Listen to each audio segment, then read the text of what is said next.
Fabiola Villanueva, ¿no? Licenciada en Matemática de la Universidad San Andrés, La Paz, Bolivia, con una maestría en Matemática en la Universidad Estadual Paulista, Brasil. Actualmente hace una investigación en teoría de optimización, ¿no? Y nos trae la ponencia Optimizando problemas de intervalares, ¿no? Si mal no me equivoco. Bueno, licenciada, está todo a su disposición.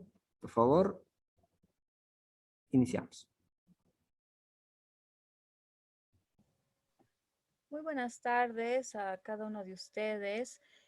Por favor, me gustaría antes de comenzar saber si les estoy compartiendo mi pantalla, si me están consiguiendo escuchar todos, por favor, me dan una confirmación.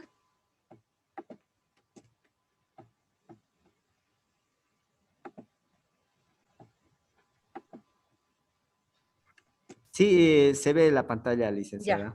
Se ve la bueno, pantalla. muchísimas gracias. Ahora sí voy a comenzar. Agradecer a todos los organizadores, a todos los colaboradores de este gran evento, ¿no? Más un congreso boliviano, ¿no? De matemática, gracias a ustedes, ¿no? Entonces, en esta oportunidad, yo voy a presentar este trabajo de optimizando problemas intervalares, ¿ya? Entonces, a continuación yo voy a dar una breve introducción, ¿no? Con respecto a las llamadas condiciones de KKT, ¿ya? Y rápidamente voy a tratar de decir la importancia, ¿no? La importancia que tiene la teoría intervalar, ¿no? Porque yo voy a usar estas dos teorías, ¿no? La teoría de optimización con la teoría intervalar, ¿no? Y tal vez recordar algunos conceptos, algunas nociones importantes, ¿no? Resultados que pues son relevantes para este trabajo. ¿Ya? Después yo voy a centrarme, ¿no? En ese tercer punto, ¿no? El tema central, ¿no? De esta presentación, que es la optimización intervalar, donde yo voy a mostrarles lo que son las condiciones, ¿no? De KKT, pero en su versión intervalar, ¿ya? Y finalmente voy a dar algunas conclusiones y tal vez algo que nos gustaría hacer en un pequeño futuro, ¿ya? Entonces, comencemos. Las condiciones de Karush-Kantaker, también conocidas como las condiciones de KKT, son requerimientos necesarios y suficientes para que la solución de un problema de programación matemática sea óptima. ¿Ya? Las condiciones necesarias para problemas con restricciones de desigualdad fueron publicadas por primera vez por este gran personaje, William Karush, en su tesis de maestría. ¿Ya? Era un profesor de Estados Unidos, ¿no? Un matemático que publica, ¿no? Los resultados en lo que era su tesis. Simultáneamente, estos otros dos grandes personajes, ¿no? Estos dos personajes de Harold Kahn y Albert Tucker simultáneamente presentan, ¿no? un trabajo en una conferencia, ¿no?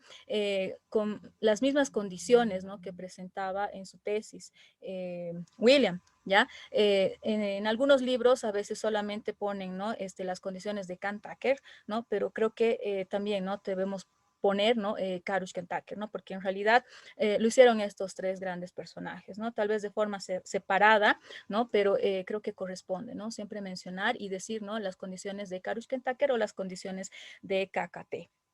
Ya, estas condiciones, ¿no? De KKT son simplemente una generalización del método de los multiplicadores de Lagrange. ¿Ya? Entonces, a continuación vamos a considerar este problema, un problema clásico, ¿no? De minimizar esta función f sujeta a estas funciones gj y hk, ¿no? Donde eso, ¿no? La función f es la llamada función objetivo, la cual se va a minimizar. Las gj son las llamadas funciones de restricciones de desigualdad, ¿no? Así desigual. Y las HK son las llamadas restricciones de igualdad, ¿no? Igual aquí, ¿no? Con esta M y esta L, ¿no?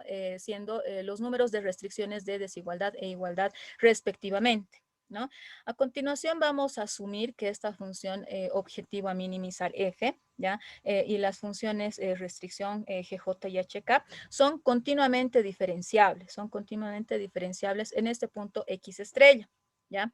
Y bajo eso nosotros vamos a tener lo siguiente. Si X estrella es un mínimo local, entonces garantizamos que existen estos multiplicadores, ¿no? Que así los vamos a llamar, lambda, mi j, no negativos, ¿no? Y también bk no negativo, tal que se cumplen estas tres propiedades, ¿no? La segunda, la llamada complementariedad, y la tercera, ¿no? La no trivialidad de los multiplicadores, ¿ya? Entonces, en estas tres condiciones, si nosotros buscamos, nos fijamos, ¿no?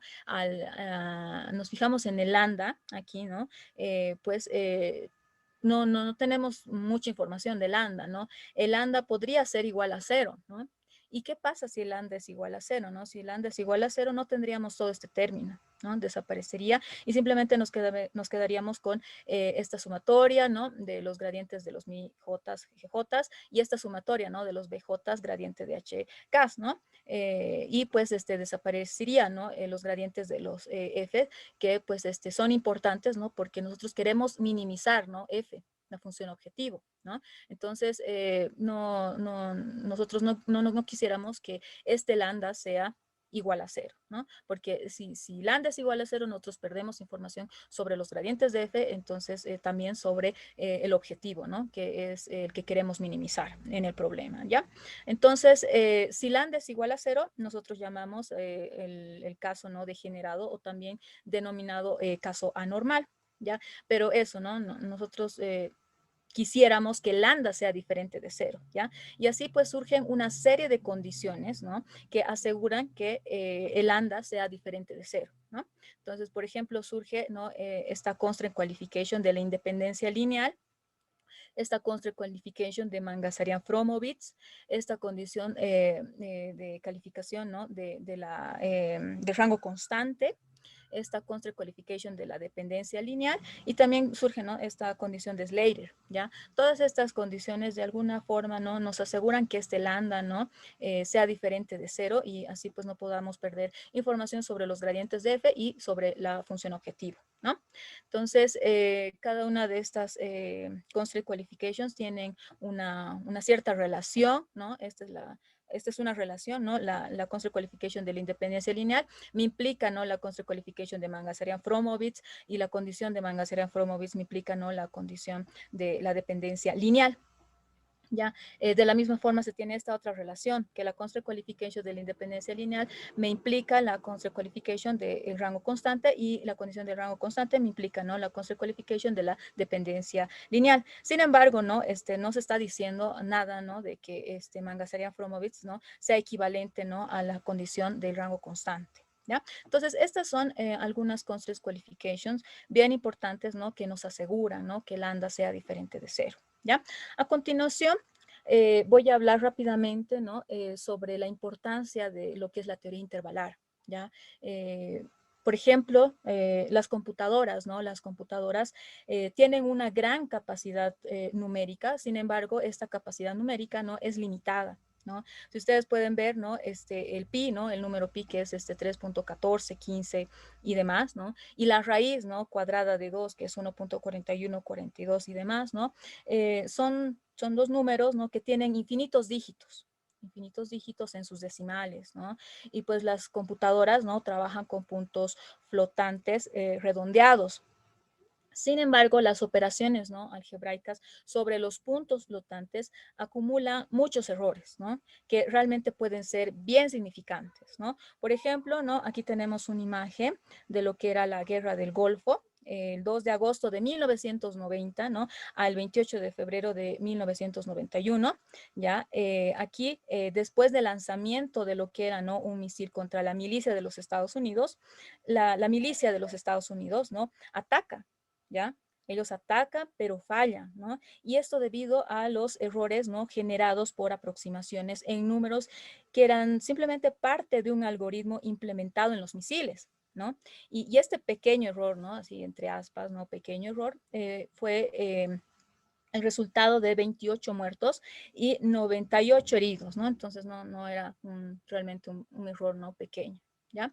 Entonces, ¿cómo podemos lidiar con esto, no? ¿Cómo podemos hacer para resolver, ¿no? Estos errores, ¿no? Para subsanar. Nosotros usamos lo que es la teoría intervalar, ¿ya? Entonces, nosotros tenemos, ¿no?, que cualquier número puede ser limitado exactamente por dos números, ¿ya? Por dos números adyacentes, ¿no? Desde que, claro, ¿no?, R, el conjunto de los reales, ¿no?, tenga una estructura usual de orden, ¿no? Nosotros así podemos tal vez considerar los llamados problemas de optimización intervalar, ¿no?, en los cuales las funciones objetivo con valores de intervalos nos ayudan bastante, ¿ya? Entonces, a continuación yo les voy a presentar un problema, ¿ya?, de un proyecto de administración de inversiones boliviana, ¿ya? Y vamos a asumir que hay dos inversiones, ¿ya? Vamos a denotar el retorno de la JésIma inversión como RJ, ¿ya? Y la proporción del fondo de investidura total, ¿no?, a esta inversión como los XJ, es decir, vamos a tener que X1 y X2, digamos, sea 1.000.000 de bolivianos, ¿ya? Y las RJ primas, vamos a llamarlas, ¿no?, las variables aleatorias, porque no existen siempre incertezas, ¿ya? Entonces, estas RJ primas, ¿no?, pueden ser representadas por este vector promedio, gamma 1, gamma 2, donde estos gamas, ¿no?, simplemente son la tasa promedio para RJ y la matriz de covarianza entre RJ y RK lo denotamos como sigma JK, ¿ya? Y el retorno promedio, ¿no?, asociado a esta inversión va a ser esta suma, ¿ya? Gamma 1, X1 más gamma 2, X2, ¿no? Y como es un retorno, pues vamos a querer, ¿no?, que sea lo máximo posible, lo mayor posible, ¿ya? Y el riesgo de inversión lo podemos modelar, ¿no?, como esta función, un medio de esta suma, de esta doble sumatoria de los sigma JK, XJ, XK, ¿no? Y eso, ¿no? Como es un riesgo, nosotros queremos que sea lo mínimo posible, lo menor posible, ¿ya? Entonces, ¿cómo podemos resolver este problema, no? ¿Cómo podemos resolver este problema? Simplemente con la optimización intervalar, ¿ya? Entonces, desde un punto de vista, ¿no?, práctico, es difícil conocer estos gamas J's, es difícil conocer estos sigma JKs, ¿no? Sin embargo, nosotros podemos estimar, ¿no? Podemos considerar ya no un punto, ¿no? Si, un punto gamma J, un punto sigma JK, ¿no? Entre aspas, no puntos, sino considerar, ¿no?, intervalos, ¿no? Intervalos, digamos, donde estos, ¿no?, estén presentes, ¿no? Este gamma J y sigma JK, ¿ya? Entonces, así nosotros tenemos el siguiente problema de optimización intervalar y biobjetivo no lineal, ¿no? Es decir, un problema con dos entradas, ¿no?, con dos objetivos, ¿no?, de maximizar y minimizar, ¿ya? Sujeto, ¿no?, claro, a nuestra cantidad, ¿no?, de dinero disponible, ¿no?, 1.000.000 de bolivianos, y que pues estos X, ¿no?, sean no negativos, ¿ya? Entonces, este problema aquí, ¿no?, este primer problema, lo podemos reescribir, ¿no? Tal vez lo podemos escribir, ¿no?, como el F1, todo esto que está aquí en rojo, el F2 como todo esto que está aquí en azul, ¿no? Y simplificar, ¿no?, tal vez las X, ¿no? Ponerlas así, ¿no? Las X siendo mayores o iguales que 0, ¿no? Y pues X menos 1 sea menor o igual que 0, ¿no? Y esto todavía podemos, ¿no?, simplificarlo un poco más, ¿no? Estas dos restricciones de desigualdad la podemos escribir así, ¿no?, de esta forma, ¿no? Como GJ menores o iguales que 0, ¿no? Estas funciones F1 y F2, ¿no?, que están aquí en los objetivos, son funciones, ¿no?, que toman valores intervalos y pues están caracterizadas, ¿no?, por estas propiedades, ¿no? Son de esta forma, ¿ya? Entonces, es eso, ¿no? Nosotros por una parte tenemos la optimización, ¿no? Y por otra parte teníamos la teoría intervalar, ¿no? Entonces, juntando estas dos grandes teorías, nosotros vamos a resolver problemas de optimización intervalar, ¿ya? Pero antes de eso, tal vez hablar un poco, ¿no?, sobre este universo, ¿no?, que ya les estaba adelantando, ¿no?, sobre este universo de los intervalos, que lo denotamos como KC. ¿Ya? Este universo de los KC simplemente son el conjunto de todos los intervalos y pues dados dos elementos en estos intervalos y tal vez un real, nosotros tenemos, ¿no?, lo que es la suma entre intervalos, el producto de un escalar por un intervalo y inicialmente si nosotros restamos dos intervalos, pues vemos, ¿no?, de que no nos da 0, ¿no?, como sería de esperar. Entonces se van trabajando, ¿no?, sobre ciertas diferencias, ¿no? Van apareciendo, digamos, la H diferencia, la M diferencia, se usan diferentes aritméticas, ¿no? Y nosotros llegamos a esta GH diferencia, la cual sí está definida, la cual siempre va a existir y la cual la denotamos de esta forma, ¿no? Como un intervalo donde esta parte que les estoy señalando es el extremo, digamos, no, es un extremo y este otro lado es otro extremo, ¿ya? Solo que no sabemos, ¿no? Quién es menor, quién es mayor, ¿no? Entonces, por eso usamos este símbolo aquí, este tipo O, ¿no? Que nos dice eso, ¿no? Ambos son los extremos de este intervalo, pero no sabemos quién es el menor, quién es el mayor, ¿ya? Simplemente, ¿no? Para abreviar un poco, ¿no? Porque podríamos escribir aquí, ¿no? El mínimo de estos dos y el máximo de estos dos, ¿no? Pero nosotros abreviamos con este signo, ¿ya? Entonces ahora, dado una función, ¿no? F que parte de este subconjunto S en Rn al espacio, ¿no? De los intervalos, f de x está definida así, de esta forma, ¿no? Como un f bajo, un f alto, donde, ¿no? Esta f y este f alto son simplemente, ¿no? Funciones reales, que son las llamadas, ¿no? Funciones extremos, ¿ya? Entonces, una vez que nosotros estamos, ¿no? En un conjunto, nosotros queremos saber, ¿no? Qué relación existe, digamos, entre los elementos, ¿no? De este conjunto. Entonces, para eso, nosotros, en este universo, nosotros relacionamos, ¿no? Estos elementos de KC, ¿no? Simplemente con la relación de orden Laura-Napier, ¿no? Que la abreviamos como LU.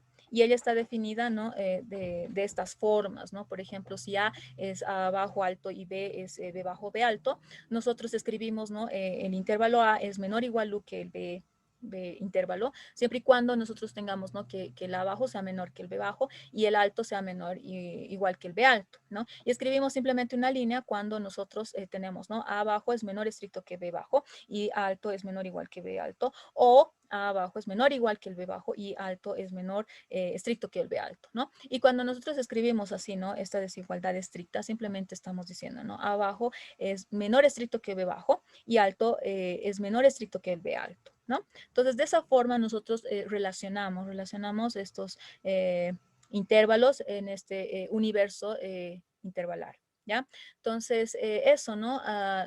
No busca diferencias, ¿no? Encontramos la GH de diferencia y con esta GH diferencia nosotros definimos lo que es la GH derivada direccional, ¿no? De la función, digamos, en el punto X, 0, y en la dirección D, ¿no? Simplemente como el límite de un escalar, ¿no? Por un intervalo, ¿no? Porque esto simplemente va a ser un intervalo, ¿no? Como ya les había dicho, la GH diferencia siempre va a existir, siempre va a estar definida y va a ser, ¿no? Un intervalo, ¿no? Entonces nosotros consideramos, ¿no? La GH derivada direccional como este límite, ¿no? Siempre y cuando ella exista, ¿ya? Entonces, a continuación vamos a considerar esta F, ¿no? De Rn a R, un punto X0 en Rn y vamos a usar las siguientes notaciones, ¿ya? Siempre que nosotros consideramos esta NUPLA, ¿no? De derivadas parciales, ¿no? De la función con respecto a cada entrada por la izquierda, nosotros vamos a escribir gradiente de F menos. Y cuando nosotros escribíamos, ¿no? La NUPLA de las derivadas parciales de cada entrada, por la derecha nosotros vamos a escribir, ¿no? Gradiente de F más, ¿ya? Entonces así nosotros tenemos este teorema bien importante que nos caracteriza, ¿no? Nos dice si nosotros tenemos una función GH diferenciable, entonces tenemos, ¿no? Una de estas dos propiedades, ¿no? Satisfechas, ¿no? Que existen los gradientes de las funciones extremos, ¿no? O que existen los gradientes, ¿no? De las funciones extremos laterales, ¿no? Por la izquierda, por la derecha, ¿no? Y en ambos casos siempre vamos a tener, ¿no? La GH derivada direccional, ¿no? De esta forma como un intervalo, ¿no? En ambos casos. Y en ambos casos vamos a tener, ¿no? La caracterización de quién es la GH derivada parcial de la función intervalar, ¿no? Igual como un intervalo. Entonces, ese teorema realmente es muy bueno y nos ayuda, ¿no? En nuestras cuentas, ¿ya? A continuación vamos a usar algunas notaciones más para simplemente no complicarnos en nuestras cuentas. Por ejemplo, si nosotros tenemos las funciones extremos diferenciables, nosotros consideramos los gradientes de ellas, ¿ya? Los gradientes de ellas, ¿no? Y cuando no tengamos, ¿no? La diferenciabilidad de las funciones extremos, nosotros consideramos los gradientes de ellas, ¿no? Laterales, ya sea menos, más, ¿no? Y unimos estos dos casos, ¿ya? Y lo escribimos como los gradientes, ¿no? Numerales de las funciones extremas, ¿ya? Y lo mismo hacemos, ¿no? Cuando nosotros queremos trabajar con las derivadas parciales de las funciones extremos, ¿no? O sea, colocamos, ¿no? La derivada parcial de la función extremo, ¿no? Con respecto a cada entrada numeral, ¿no? Para decir que estamos considerando los dos casos, ¿no? Tanto el caso en que se tiene diferenciabilidad o no. ¿Ya? Aquí también tenemos más unas notaciones, ¿no? La GH derivada parcial de la función intervalar, ¿no? Ya sea que existen o no existen los gradientes de las funciones extremos, siempre vamos a escribirlas, ¿no? Así, con estos numerales, y una vez que nosotros conocemos, ¿no? Las GH derivadas parciales de la función intervalar, las juntamos, las colocamos, ¿no? En una NUPLA para así obtener, ¿no? El GH gradiente, ¿no? De la función intervalar. ¿Ya? Entonces, ahora sí ya vamos a entrar rápidamente, ¿no? Con esta introducción y estos preliminares, pues a nuestro problema. Ya nuestro problema es minimizar esta función intervalar sujeta a estas restricciones de desigualdad, ¿no? Donde eso, ¿no? Recalcar que la función ahora, ¿no? A objetivo es un intervalo que tiene, ¿no? Por extremos f bajo y f alto, cumpliendo siempre esta relación, ¿no? F bajo siempre menor que el f alto. Las GJ, ¿no? Son funciones que van de un subconjunto en Rn a R. El conjunto de índices, ¿no? Es este I. El conjunto admisible es esta X cursiva, ¿no? Son todos los puntos tales que las GJ aplicados en estos puntos me dan menores o iguales que 0. Y el conjunto de índices, ¿no? De las restricciones activas lo denotamos como I de X, como este conjunto, ¿no? De todos los índices tales que los GJ aplicados en este X me da exactamente 0.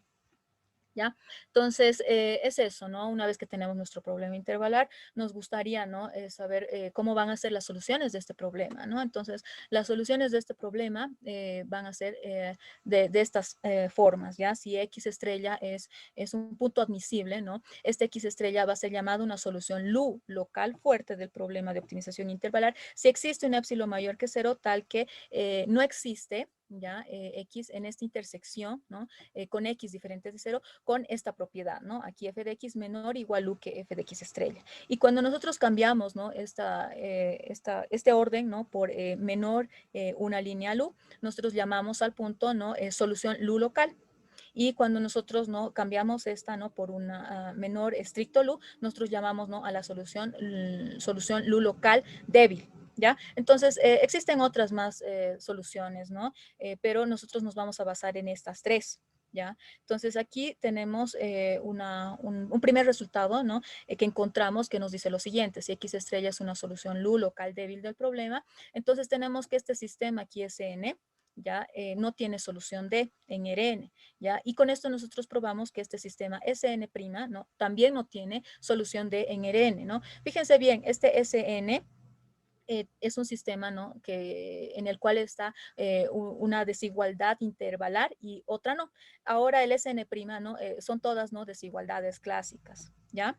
Entonces, este es un primer resultado que encontramos, y con este resultado nosotros encontramos una condición de tipo Free-Jones, ¿no? Es decir, que si nosotros tenemos un X estrella, una solución LU débil, entonces garantizamos que existe lambda 1, lambda 2, no todos ceros, tales que se cumplen estas tres propiedades, ¿no? Y nuevamente, reiterándolo, lo dicho en uno de los primeros slides, no sabemos nada sobre lambda 1 y lambda 2, ¿no? ¿Qué pasa si lambda 1 y lambda 2 son 0? Si lambda 1 y lambda 2 son 0, entonces yo pierdo estos dos términos, me quedo solamente con esta sumatoria y así pierdo información, ¿no? Sobre los gradientes numerales de las funciones extremos, ¿no? Y mi objetivo, ¿no? Es pues minimizar, ¿no? La función f, entonces pues no nos gustaría, ¿no? Que lambda 1 y lambda 2 sean iguales a 0, ¿no? Entonces para eso, ¿no? Se dan algunas condiciones, ¿no? Esta condición, la llamada la constraint qualification de la independencia lineal positiva, que me dice, ¿no? Que se cumple si es que no existen BJs no negativos, ya no todos ceros, ¿no? Tales que se cumple esta sumatoria, ¿no? Igual a 0, ¿no? Este por si acaso es el 0, ¿no? En Rn. ¿Ya? Entonces, con esta constraint qualification de la independencia lineal positiva, nosotros encontramos esta condición de KKT, pero en su versión intervalar, ¿no? Que me dice ahora sí, ¿no? Si yo tengo X estrella una solución LU débil y las restricciones, ¿no? Satisfaciendo la constraint qualification, entonces garantizamos la existencia de mi1 hasta mi m, tales que se cumple 1, 2 y 3, ¿no? Entonces, siempre que nosotros tengamos, ¿no? Un punto, ¿no? Tal es que existe mis, ¿no? Satisfaciendo 1, 2 y 3, nosotros llamamos ese punto de una solución KKT. ¿Ya? Entonces, en realidad este teorema aquí, ¿no? Nos diría, ¿no? Que si tenemos una solución LU débil, ¿no? Más la constraint qualification, entonces nosotros tenemos una solución KKT. ¿Ya? Entonces, a continuación tengo algunos ejemplos rápidamente, ya para finalizar la presentación de hoy. Aquí tenemos un problema, ¿no? De optimización intervalar, tenemos, ¿no? El objetivo, ¿no? Puramente un intervalo con estas restricciones clásicas, ¿ya? Las restricciones, ¿no? Que están aquí en este color turquesa, ¿no? Es esta línea, ¿no? Y todo lo que está arriba de ella, ¿no? Aquí la restricción que está en lila, ¿no? Es este conjunto aquí en realidad, ¿no? El primer y cuarto cuadrante, ¿no? Pero si yo intersecto, ¿no? Estos dos conjuntos me da, ¿no? Aquí este lila más fuerte, ¿no? Entonces tengo que trabajar sobre este conjunto y tal vez eso, ¿no? A continuación ver, ¿no? ¿Qué pasa con la función objetivo intervalar, ¿no? Si nosotros dibujamos la función objetivo intervalar, nosotros nos encontramos, ¿no? Con estas dos curvas, ¿no? Lo que está en azul, ¿no? Es el extremo superior y lo que está en rojo es el extremo inferior del intervalo, del objetivo. Y nosotros podemos encontrar que este punto aquí, un medio, es una solución LU fuerte, ¿no? Y particularmente es una solución LU. ¿Ya? Y además nosotros encontramos que este punto, exactamente este punto un medio, es una solución KKT con estos multiplicadores, mi1 igual a 1 y mi2 igual a 0. ¿No? Aquí tenemos otro ejemplito más, ¿no? Tenemos una función intervalar puramente, ¿no? Es un intervalo y estas restricciones, ¿no? Clásicas, ¿no? Aquí la restricción que está en turquesa, ¿no? Es este conjunto, ¿no? Que está aquí, que ustedes pueden apreciar. La restricción que está en lila, ¿no? Es esta otra, ¿no? Que está aquí por abajo. La restricción en verde, ¿no? Es toda esta parte. Si nosotros intersectamos, ¿no? Los conjuntos, nosotros tenemos, ¿no? Que pues nuestras soluciones factibles deberían estar aquí, ¿no? Dentro de esta intersección, ¿no? Que les estoy señalando, ¿no? Y eso, ¿no? No nos olvidemos también, ¿no? De intentar, ¿no? Ver qué está pasando, ¿no? Con el objetivo, ¿no? Con X1, 2X1, y nosotros nos encontramos, ¿no? De que esto, ¿no? La parte en azul es el extremo superior, la parte en rojo es el extremo inferior del intervalo. Encontramos que el punto cero es una solución LU. También ella va a cumplir, ¿no? Con el teorema, ¿no? De KKT en su versión intervalar, lo cual nos dice, ¿no? Que es una solución KKT con estos multiplicadores, mi1, mi2 iguales iguales a un cuarto y mi3, ¿no? Igual a un medio. Entonces, usando, ¿no? Una diferenciabilidad generalizada de Okuhara, total y direccional, nosotros encontramos una condición de tipo Free-Jones, una condición de tipo KKT intervalar, ¿no? Donde esta última condición, ¿no? Se dio, ¿no? Lo que es la constraint qualification de la independencia lineal positiva, y también describimos, ¿no? Cómo son las soluciones KKT para este tipo de problemas, y pues en un futuro nos gustaría, ¿no? Extender todas estas condiciones, ¿no? Pero esta vez para problemas de optimización fuzzy. ¿Ya? Algunas referencias, ¿no? Realmente esta segunda referencia, ¿no? Del 2019 nos ayudó bastante, ¿no? A encontrar estos resultados, ¿no? En las condiciones necesarias. También tenemos las suficientes que tal vez en otra presentación podríamos hablar. Y solo me queda agradecer una vez más a todos los organizadores, a todos los colaboradores para que se dé este gran evento. Muchísimas gracias. Si tienen alguna pregunta, agradezco.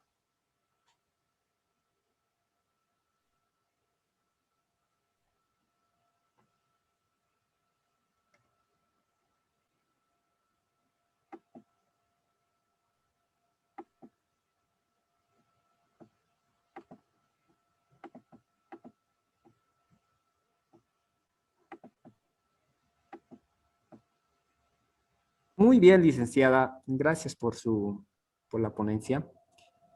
Una vez más, si hay alguna consulta, por favor, para que la licenciada pueda responder.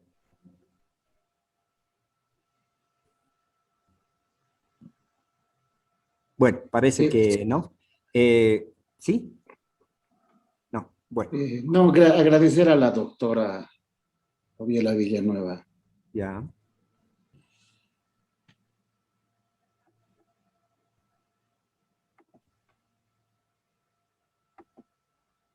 Bueno, si no hay ninguna pregunta, gracias por la atención, por el tiempo, por la oportunidad, ¿sí?